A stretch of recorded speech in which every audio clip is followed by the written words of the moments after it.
Hello, I'm Jonasz Rewiński and you're watching Break the Fake. They make them, we break them, and tell you everything you need to know.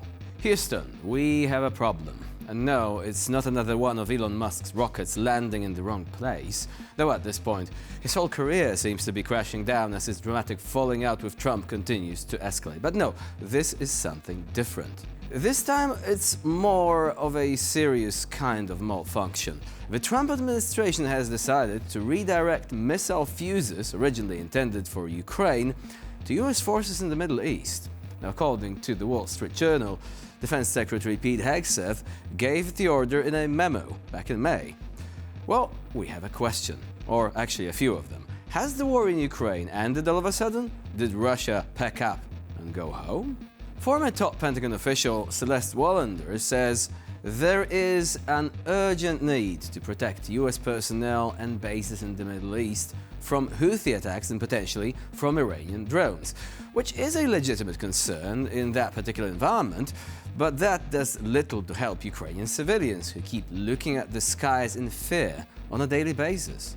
But now Trump is back in the game, and some say that he's acting like the classic bitter ex, not just walking out, but slamming the door, taking back his gifts and blocking your number.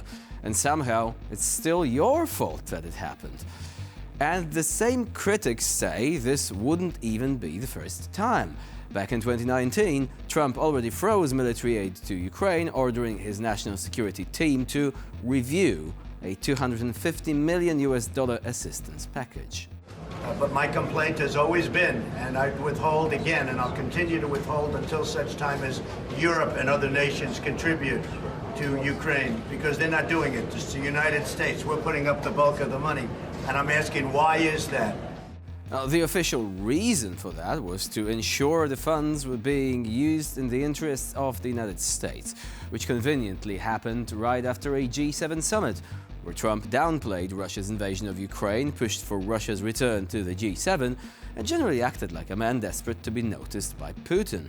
Now, situations like those give rise to many scathing comments on Trump, accusing him of prioritizing camaraderie with dictators over the interests of allies. Now, ultimately, the whole thing is a roller coaster of emotions. Some decisions of the Trump administration have raised eyebrows in Kyiv and across the European Union alike. Some of his envoys getting cozy with Putin look downright distasteful. But then there is the big question. What is the endgame here? Is Putin playing the negotiations game with such overt empathy towards Moscow because he feels this way? Or because he knows it's ultimately a waste of time and he will have to switch to beast mode on the sanctions front in the end? You see, Axios recently reported that privately, Trump was impressed by Ukraine blowing up Russian planes on the airfields, even calling it, and I quote, a badass move. So, who knows? Trump keeps all of us guessing. But perhaps it would be nice not to have Ukraine's air defenses joining the guessing game as to whether they will have enough supplies to do their job. "Let's blow up the dam" is a quote you'd typically associate with some kind of fictional supervillain, for sure. But how about hearing it on live TV?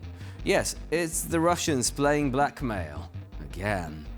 Russian propagandist's favorite genre, let's make it even worse for them, is apparently back on the menu. And this, of course, happened on Solovyov's infamous show. Anyone surprised by that? Quotes like, "If Ukraine is hitting the Crimean bridge, what's to stop us from destroying the Kyiv dam?" have become as common on Russian state channels as the typical idle chat about the weather on breakfast television. All this, of course, is based on false equivalence. They say that if Ukraine has the audacity to hit a bridge, then Russia can quite logically hit a dam. Except the dam in question is a civilian infrastructure facility, one that provides water and electricity to millions of Ukrainians. Meanwhile, the Crimean bridge is more than just an ugly piece of concrete. It is habitually used to transport military gear into illegally occupied Crimea. Also, the bridge itself arguably has no right to be there, having been erected in violation of international law. This, however, matters little to pundits on Solovyov's show, salivating at the prospect wanton destruction.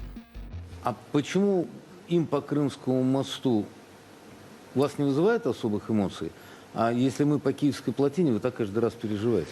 Но если бьет Украина по Крымскому мосту, что мешает нам уничтожить Киевскую плотину? Во-первых, лично я реально не понимаю. Лично я не выкладываю эти все вещи, и я не то, что не радуюсь, я понимаю, что это... Но я логично рассуждаю. Владимир Рудольфович, вы не логично рассуждаете, потому что я читаю специалистов, да, это диверсия, но она никакого вреда даже Крымскому мосту не принесла. А если могла, а вы говорите по плотине Киевской, так там десятки тысяч людей как минимум погибли. And here we ought to note that one Ukrainian dam has already been destroyed, namely the one in Kakhovka, which also housed a hydropower plant, by the way. And who exactly did this is no secret.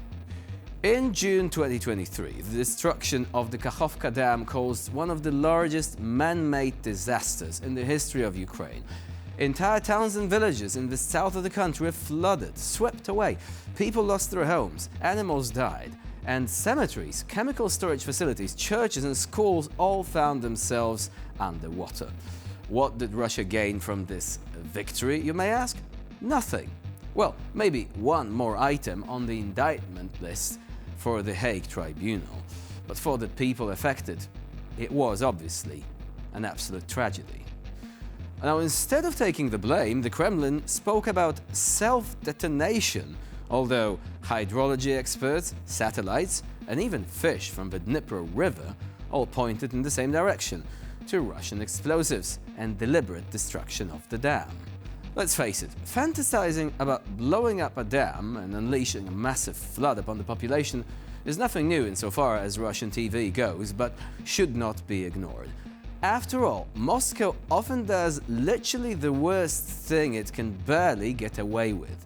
It can't use nukes, it was told so by Washington and by Beijing behind closed doors, but what about something that's not a nuke, but has the destructive force of one? And that is dangerous, because it is a statement of intent. And if there is no response, in particular from the West, Putin might just use Solovyov's little TV show as, a creative inspiration. Now, it seems that the Russian flying mood has finally deflated. One of Russia's most high-profile aviation events, the MAX International Aviation and Space Show, has been postponed for 3 years in a row. As you might have guessed, for security reasons.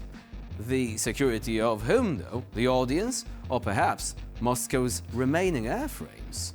The MAX Air Show used to be a showcase for the greatness of the Russian sky. Airplanes were buzzing, pilots were showing off, flags were flying, and Zakharova said that it was an alternative to the NATO Air Show. So let's take a look what it used to look like back in the day.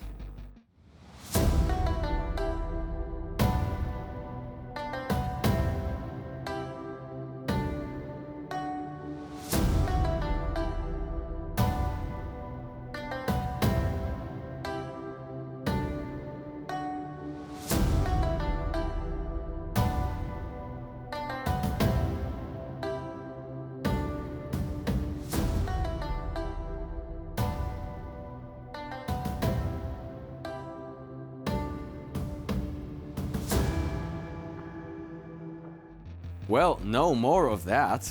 It turns out that it's easier to postpone a show than to admit that we have nothing to show anymore.